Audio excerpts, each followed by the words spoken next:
Welcome to the deep dive. We're jumping right into the source material on the Google Pixel 10 series today. Our mission, really, is to look at what these sources tell us about Google's strategy. It feels like a shift, seeing the device less as just a phone and more like this long-term platform built around their own silicon and AI. Absolutely. And that long-term view, Mm. it's really hammered home by the longevity commitment. I mean, the biggest single thing that stands out from all the sources is that 7-year guarantee. It's unprecedented. 7 years? Yeah, 7 years for OS updates and security updates. And that's for the whole lineup, the Pixel 10, the Pro, even the 9A. Wow, even the 9A. So that takes support out to what, 2032? August 2032, yeah. Yeah. That really fundamentally changes how you think about the value, the ROI on these devices. Okay, let's unpack this then. Making a promise like that, 7 years, that needs some serious hardware stability underneath. What's the key change? What allows Google to, stand behind that kind of lifespan? It really comes down to the chip, the Tensor G5. Google finally made that jump, the really critical one, to TSMC's N3E process. That's their 3-nanometer node. Ah, right. So they're finally on the same manufacturing tech as, like, Apple's A18 Pro. Exactly. And that's crucial. So does that mean it's genuinely faster and more efficient? Or is it more like Google finally catching up, fixing those thermal issues people complained about with older tensors? Well, it's kind of both, to be honest. It definitely addresses the past efficiency problems that gives them the hardware stability they needed for 7 years. But it also delivers a real performance bump. Sources say about a 34% faster CPU on average. And maybe more importantly for Google's strategy, a huge 60% boost to the TPU, the tensor processing unit. Right, the TPU. And that 60% jump matters because that's all about the AI, isn't it? Making the on-device stuff actually work well. Precisely. It's specifically built to run Google's Gemini Nano model. That's their smaller on-device AI much, much better. How much better are we talking? The sources point to 2.6 times faster execution and twice the power efficiency when running Nano. Okay, so that enables things like, what were those examples? Magic Queue. Yeah, Magic Queue. Think of it like proactive suggestions. The AI looks at your conversation context and suggests things, like drafting an email reply, right there on the device. Low latency, high privacy. And voice translate, too. I saw notes on that. Supposedly mimicking your voice? Yes, improve real-time translation that tries to capture vocal characteristics. Still early days for that tech, but the G5 makes it feasible. And visually, that TPU power must show up in the camera system, too. Oh, absolutely. The big one is the 100x ProRes zoom. That's exclusive to the Pro models, mind you. But it's not just digital zoom tricks. It's apparently the G5 TPU running a huge, 1 billion parameter diffusion model right on the phone to reconstruct detail. Pure on-device AI imaging. Impressive. Okay, let's quickly touch on the lineup differences. You've got the main Pixel 10, maybe $800, $900, and then the Pixel 9a, which is roughly half that price. What are you giving up? Well, the main trade-offs are pretty clear. The flagship Pixel 10 gets that new G5 chip, 12 gigs of RAM, the 5x optical zoom, 10-bit HDR video. The 9a uses the older G4 chip from last year, no telephoto lens, and it has a plastic back instead of glass. Makes sense for the price difference. Yeah, though interestingly, some early tests mentioned in the sources actually showed the 9a having slightly better battery life under certain loads. Maybe the G4 is just super optimized now, or the battery's a bit bigger. Interesting little detail. But the real showstopper seems to be the Fold, the Pixel 10 Pro Fold. This is where Google tackled the big foldable problem, right? The dust issue. They seem to have cracked it. The sources are consistent. This is the first foldable to get a proper IP68 rating. Full water and dust resistance. How? A totally new hinge mechanism. It's described as gearless, and the design apparently prevents dust from getting inside, which has always been the Achilles heel for foldables.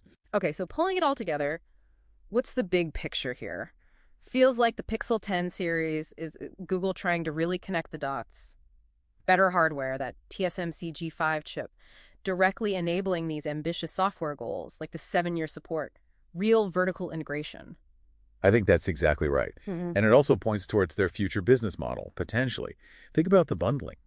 The main Pixel 10 and the Pro Fold come with a full-year subscription to Google's AI Pro plan. Right.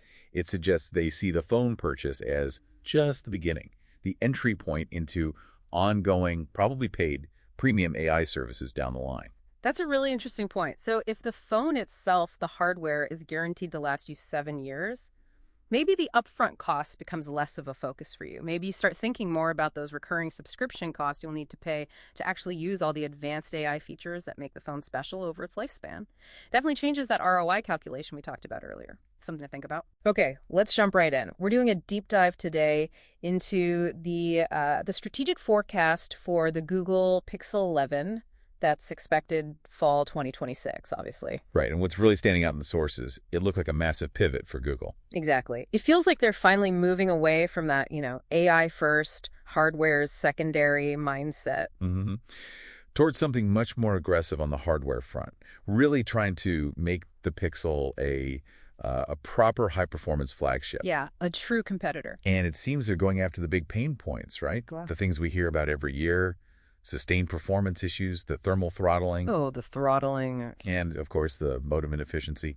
That's been a killer. Okay, so let's dig into that hardware foundation first, because the silicon seems key here. We're hearing about the Tensor G5 chip, codenamed Malibu. Yep, Malibu.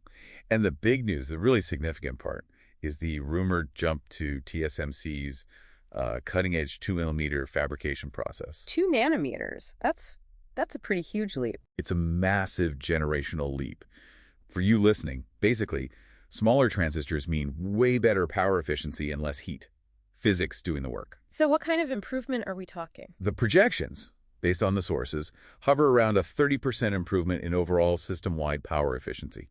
30%. Wow. This looks like Google's most serious attempt yet to, actually close that efficiency gap with Apple and Qualcomm. It also seems like they're focusing engineering effort there by sort of stabilizing the external design through Pixel 12, giving them room to work internally. That makes sense strategically. Focus the resources where they're needed most right now.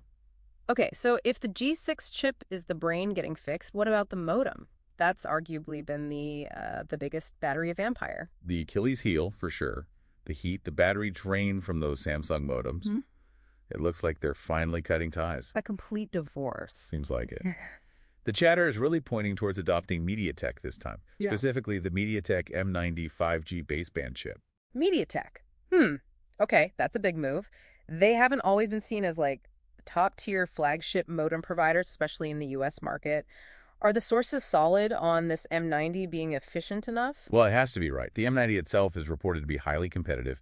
It uses MediaTek's 5G UltraSave 4.0 tech. UltraSave 4.0. Yeah, and that tech alone is supposed to cut average modem power consumption by up to, 18%? 18%.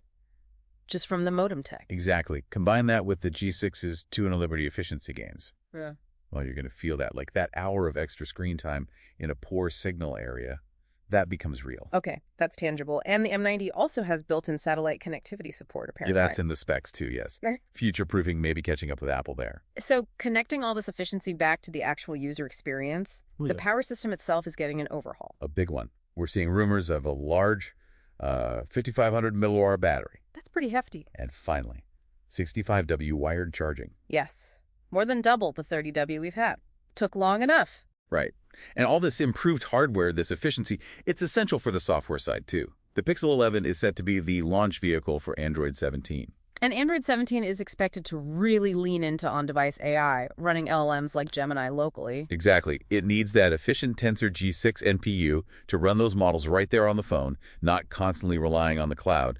Instant responses, better privacy. That's the goal. Which also means features like ultra-low light video or 4K cinematic blur. Mm-hmm. They can finally move fully on device. Yes. No more laggy cloud processing for core camera features. It requires that efficient hardware foundation we've been talking about. Okay, one more area. Security and biometrics. There's talk of an under-display infrared camera. Yeah, an IR camera under the screen. Why does that matter specifically? Depth mapping. It allows for much more sophisticated facial recognition. Think Level 3 security, or L3. That's what you need for secure payments, putting it on par with, say, Apple's Face ID. Got it. So proper secure face unlock, finally. And the front camera itself is getting a bump, too. Rumored jump to a 50MP sensor for the front-facing camera as well. High-resolution selfies and video calls. Okay, so pulling this all together, if Google actually delivers on all this, the Pixel 11 sounds like a really pivotal generation. It feels like it. The focus is clearly on getting the fundamentals right. Yeah. The silicon, the modem, the power delivery, architectural maturity, finally. Right. It's less about flashy software tricks up front and more about building a solid foundation. So here's the final thought then. This whole push for hardware efficiency, it feels like a direct challenge, doesn't it? How so? Well, if that 200-meter Tensor G6 and the MediaTek M90 actually deliver these big power savings, what does that mean for Qualcomm and Samsung? They suddenly have Google potentially leading on efficient, powerful on-device AI. They'll have to accelerate their own game, right? They can't afford to lag behind on efficiency if local LLMs become the next big thing. That's a really interesting point. The efficiency race just got